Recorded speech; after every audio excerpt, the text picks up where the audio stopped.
Chaque semaine dans À vrai dire, Nina Soyer décrypte le vrai du faux. Elle nous explique que le bilinguisme n'est pas un frein à la scolarité, contrairement à l'interprétation biaisée d'une étude qui a fait le tour des réseaux sociaux.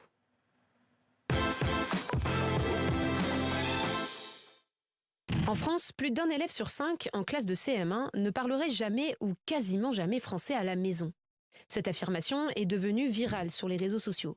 Mais à vrai dire, en quoi est-elle biaisée?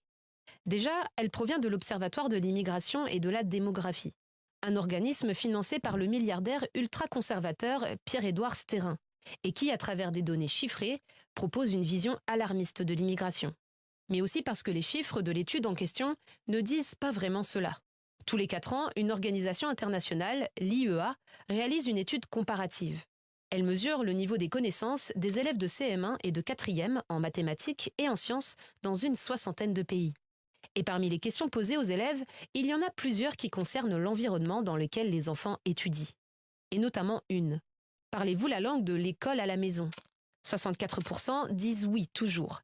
15% disent presque toujours, 19% disent parfois, et 2% disent jamais. Si l'on additionne le 19% et le 2%, on obtient l'affirmation « plus d'un élève sur 5 ne parle jamais ou quasiment jamais français à la maison ». Bon, déjà, traduire parfois en quasiment jamais, c'est clairement une interprétation qui sous-entend que parler une autre langue serait négatif, voire participerait à une baisse de niveau. Or, l'une des causes majeures du décrochage scolaire reste l'origine sociale. D'après l'Observatoire des inégalités, en mathématiques par exemple, 91% des jeunes issus de milieux favorisés atteignent une maîtrise satisfaisante ou très bonne contre seulement 50% des jeunes issus de milieux défavorisés. Par ailleurs, selon de nombreuses études, les élèves élevés dans des foyers bilingues bénéficient d'avantages cognitifs à l'âge adulte.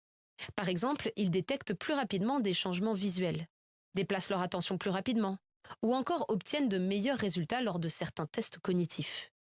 Il est donc erroné d'affirmer que 20% des élèves de CM1 ne parlent quasiment jamais français à la maison. De nombreuses études montrent par ailleurs que quand c'est le cas, cela peut être très bénéfique pour l'apprentissage.